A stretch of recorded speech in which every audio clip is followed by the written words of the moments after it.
that Vice President Harris is, quote, all of a sudden black. As a father of 3 biracial children, did those comments give you pause at all? They don't give me pause at all. Look, all he said is that Kamala Harris is a chameleon. Well, as you know, Donald Trump caused a stir. He usually causes a stir wherever he goes, but he caused a stir at the National Association of Black Journalists this week by calling into question the authenticity of Kamala Harris at various levels, including her ethnic authenticity. Well, a reporter for CNN tried to nail J.D. Vance on this and well, frankly, was kind of race baiting him with regard to his own mixed race children. I want you to see what J.D. Vance was able to do. And one other thing, this was at a border visit that J.D. Vance was holding, something that Kamala Harris hasn't really done much of, especially considering she's the border czar. All right, let's watch J.D. Vance handle this question. The former president's comments yesterday to the National Association of Black Journalists, where he said that Vice President Harris is, quote, all of a sudden black. As a father of 3 biracial children, did those comments give you pause at all? They don't give me pause at all. Look, all he said is that Kamala Harris is a chameleon. She goes to Georgia 2 days ago. She was raised in Canada. She puts on a fake Southern accent. She is everything to everybody, and she pretends to be somebody different depending on which audience she's in front of. I think it's totally reasonable for the president to call that out, and that's all he did. I mean, look, she's running as a tough on crime prosecutor, even though she implemented open border policies. She's saying that she wants to support the police, yet she wanted to defund the police just 3 years ago. It's totally reasonable to call out the fact that she pretends to be somebody different depending on the audience she's talking to. All right. I mean, deftly handled, I think. And really the crux of this is what she stood for just 5 years ago when she was running or when she was a senator. And this is what she's saying she stands for now. Who is the real Kamala Harris and what are her real issues? And we'll take it to the roundtable. I've got fracking, gun confiscation under the guise of a buyback, mandatory buyback, defunding the police, dismantling ICE, eliminating private health insurance, federal jobs guarantee, and propping up the government-controlled education system in this country and being beholden to the teachers union. That's just the start of some of the policies that she's been, at the very least, ambiguous on, if not completely flip-flopped on. So we'll start with you, Akash. This is a vulnerability with Kamala Harris, I think. It really just depends on how it's presented. And you saw 2 different versions there, the way Donald Trump did it earlier this week and the way J.D. Vance just did it there. Absolutely. And to be clear, both of those are, I think, legitimate criticisms of Kamala Harris. I mean, again, as an Indian American, I am more annoyed than anyone when she tries to lean into her ethnic background when it's like politically convenient to do so. You see all this sort of fanfare around her. The fact of the matter is that Indian Americans don't play the victimhood Olympics the way Kamala Harris does. And so there actually is a massive disconnect there. And her policies have been a nightmare for all Americans, but particularly for Indian Americans who oppose affirmative action and really believe in meritocracy and all these things. But that gets to the bigger picture, right? Which is that what does she actually believe? What would she do as president?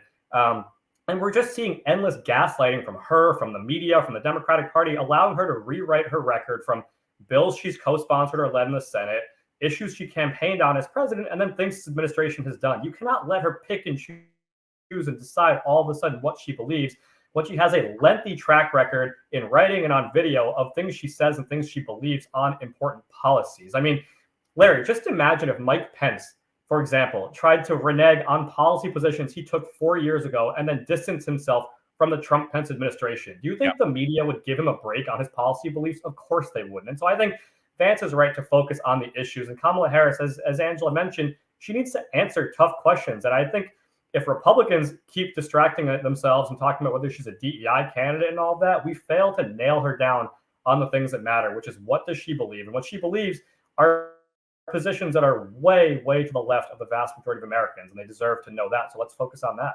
Well, and Elaine, I think, some people watching might say, well, every politician flip-flops, but this is a litany of policies, critical policies that she's flip-flopped on in a very short time. And it also makes her more vulnerable, I think, you tell me, because of the nature in which she inherited this nomination. She didn't have to answer to the voters. So you get this sense that she's not beholden to we the people. She's beholden to the people who put her where she is. Yeah, the issues that she's changing her positions on are fundamental issues that are very important to the American people, from the economy to healthcare. I mean, she was one of 14 Democratic senators who signed on and supported, was a sponsor to the Green New Deal. 14 senators, that's it, which calls for a single payer health care government option, a government plan for everybody, regardless of whether or not you have insurance or not. I mean, we're all going to go into it under a Green New Deal. And during her 2020 run, she fully supported Medicare for all. I mean, those are her beliefs.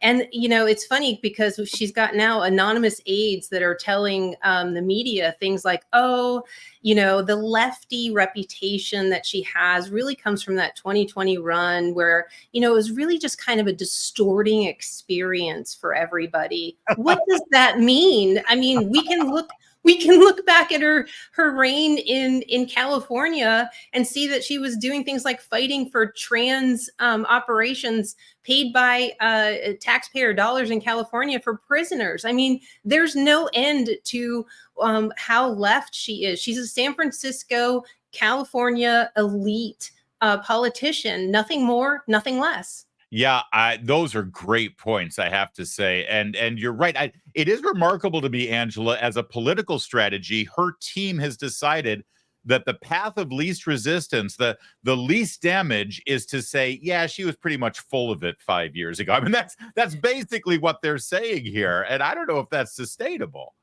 I don't think it is, because these Democratic candidates don't like to answer hard questions, and they're rarely called upon to do so. 4 years ago, we had Biden. Now we have Kamala the chameleon, who believes whatever is most popular in the room that she is in at that given moment. As Elaine mentioned, these are not small issues. She should have to state clearly and definitively what her position is. It reminds me of Nancy Pelosi saying, oh, you have to pass this bill before we find out what's in it. Oh, you have to vote for Kamala, and then when she's the president, we'll find out what she really thinks. That is a gamble that the American people should not take. But look, it goes back to the difference between how Republicans and Democrats are treated in the media. When Republicans change position on something, it's, oh, that's a flip-flopper. But when a Democrat gets called out, it's, oh, they evolved. They're now enlightened to whatever it is they now claim to believe. So I am not a betting woman, but if I were, Larry, I would put some money down on Kamala claiming to evolve here in these next few months. Oh, I love that. I love the evolution. But listen, it does pay to be a Democrat. You're not held to the same standards, as we know. Joe Biden in the primary said he wanted to ban fracking. Then in the general election, when Trump called him out on it, he said, I never said that. Nobody cared. And he won Pennsylvania. So let me go around the round table here, and we'll go back in reverse order, starting with Angela. Of the topics that she has now demonstrably flipped on, the Green New Deal fracking thing, the gun confiscation, defunding police, dismantling ICE, eliminating private health insurance, a guarantee for federal jobs, which she abandoned immediately, but that's like flat out Marxism. And let's also show her being beholden to the teachers union, as she kowtowed to them this week. What do you think she's most vulnerable at, Angela? What do you think is going to resonate most with voters?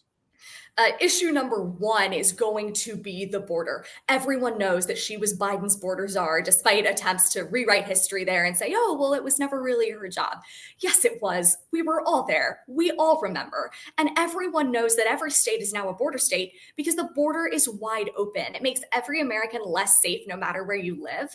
And I think Republicans would be very smart to talk about this from the perspective of a women's issue. Sorry, guys, no disrespect. But I think everybody here and everybody watching knows that the safety risk is different when you are a woman, especially a woman living in a blue city. If you're in a sanctuary city, it is not a sanctuary city for you. I live in Atlanta. In Georgia, we had the murder, tragically, of Lake and Riley.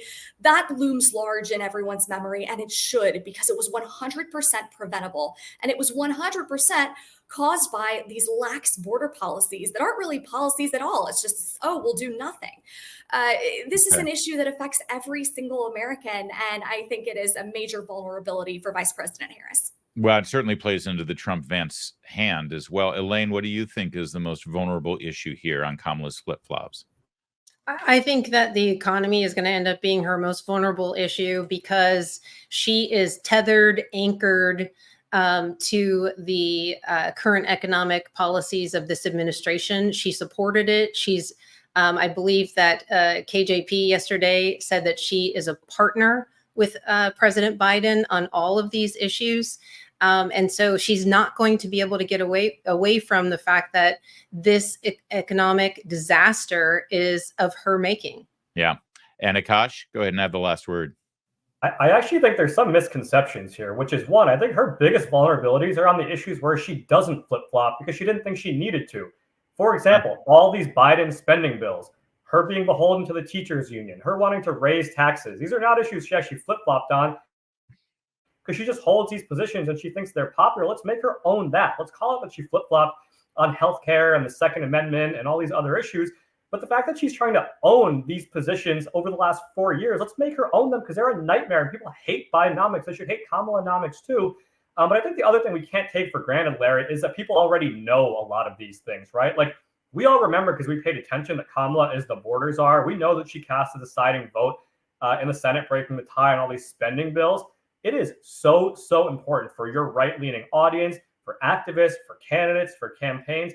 If they do not stick to this message and deliver it, people are not going to know this because the media is not going to tell them. And the media is going to allow Kamala to define herself however she wants. And she may be actually great on the stump for all we know and all we see and fine delivering canned lines. And so we have got to stick to the message of her flip-flops and making her own the things that she is still for and that she has the track record of, which is the Biden agenda of spending, special interest, union-driven politics that's making our life more expensive. Yeah, I think you're right. Well said. The whole panel, well said. And the fact that we do know she's the border czar. We do know that she had this position. We have the video. It's sitting on our social media page. The fact that they're now trying to gaslight and say that, what you see and what you hear is not at all the reality, well, it puts us right back to everything they told us about Joe Biden's mental and physical capabilities. They're gaslighting. That's who they are, and they're continuing it. And that's also a major vulnerability and something that should be made an issue of.